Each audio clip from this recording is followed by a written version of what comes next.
If you guys like how I do my chart analysis on YouTube and you want to learn how to do it yourself, click the link below to check out the Vee Trades technical analysis course.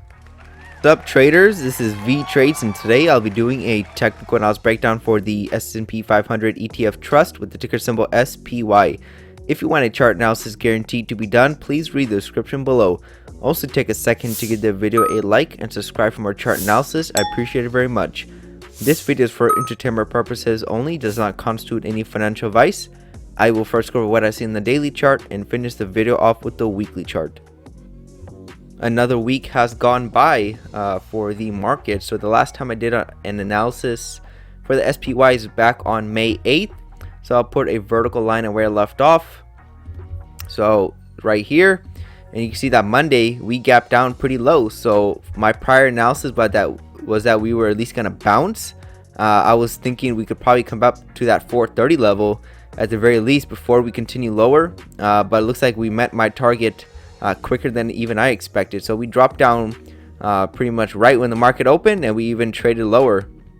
Tuesday and Wednesday was even more selling pressure, and Thursday was the lowest point in the market before we saw a bounce, and then Friday was a nice rally up. So I'm gonna move this vertical line back where the newer price action is on the right side. So that's everything that happened last week.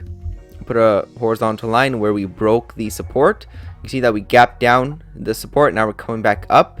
So since we gapped down, I'm thinking that we're probably going to be in a more aggressive downtrend channel, possibly something like this.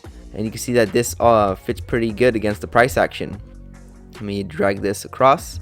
So you can see that the bottom trend line is holding prices pretty good, and it's not letting it go any lower, and we're seeing a retracement back up to the resistance side of the trend line. So that looks like that's where the market wants to go, back to this 411 level at the very least, and probably the EMA, which is right around the 415 level. So we could see a pullback back up to this breakout point and the resistance side of the channel. Now if we get rejected from here, well, we're probably going to continue lower, unfortunately. Now if we break it and we pull back and find some type of support, then we're probably going to continue higher. So as of right now, there's not a lot of evidence saying that we have bottomed. However, there is enough evidence for me to say that we will probably continue higher than lower. You could also see that there was this measure move that has finally played out. I've been showing you guys this for the past couple of weeks. We had this long-term measure move played out. The target was right around that 393 level.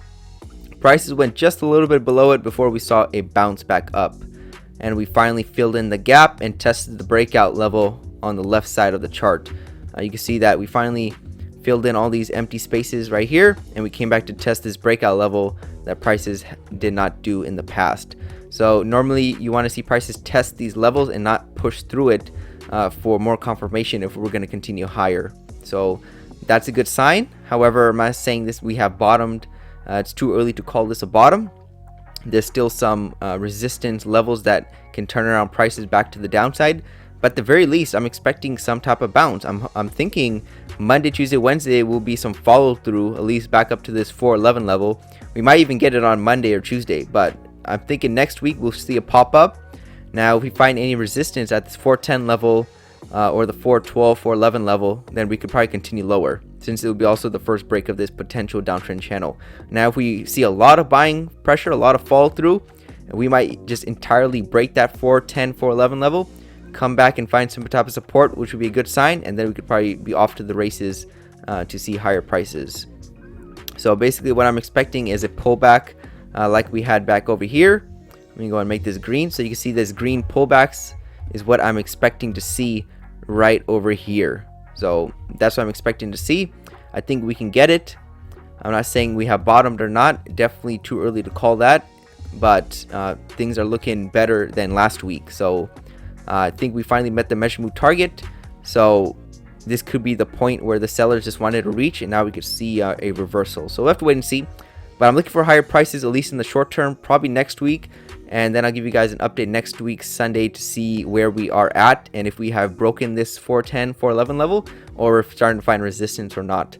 So let's go and wrap this up on the weekly chart. Here we have the weekly chart for the SPY, which is following the S&P 500. You can see that we had the first break of this channel. I showed you guys numerous times already, and we already had 2 legs down. So that's normally what you expect to see after a break of a channel, and that could mark the end of this correction. So you can see that Friday was a very strong bullish bar. We closed pretty good, and we did come back to test that breakout level. So you see that Friday's bar, last week's bar was a nice reversal bar, which is showing a lot of strength. But again, there is this downtrend in play on the weekly chart. You can see this micro downtrend channel is in play. So we could see lower price targets. But at the very least, I'm expecting a pullback, and then that pullback will decide if we have seen the last of selling this low, or we're going to see more pressure to the downside. So I'm expecting more bounces, a bounce and follow through from this nice weekly candle, but it's a little too early to call this a bottom or not. But things are looking promising. Now if we start to see lower price targets, the next one that I think prices are trying to reach is back to the tip of this point right here, back up to that 2020 high, or the September November levels back here in 2020. So right around that 337 338 level, it looks like that's where prices are wanting to go if we start seeing lower price targets. As right now, it's too early to call that. There's still a lot of support that these sellers got to work through, and I don't know if the market is that bearish to bring it down this low, but it's just something to keep our eye on. As of right now, I'm expecting a bounce, and then that will decide if we're going to see more continuation to the upside, or it was just a temporary bounce or pullback in a overall downtrend. So we'll have to wait and see. Let me show you guys one more thing. It looks like there might be this potential bigger downtrend channel. This also fits against the price action pretty good. So we could see a larger pullback, maybe back up to even the 427 level or the 428 level, somewhere right over here. Since we just bounced from the support side, kind of like we did over here, we went back up to the resistance side. So that could be another target. So as right now, I'm looking for high price targets. So that's all I have for the SPY on the daily and weekly chart, and I'll see you guys next Sunday. Thank you for stopping by and checking out my video. Make sure to check out the rest of the channel, since you might be surprised what you can learn. Leave a comment down below on where you think prices are headed. Also share the video if you want your friends to learn about the markets. Lastly, I appreciate any feedback to help improve the channel, since I want to deliver great content to you guys. See you next time, and bye.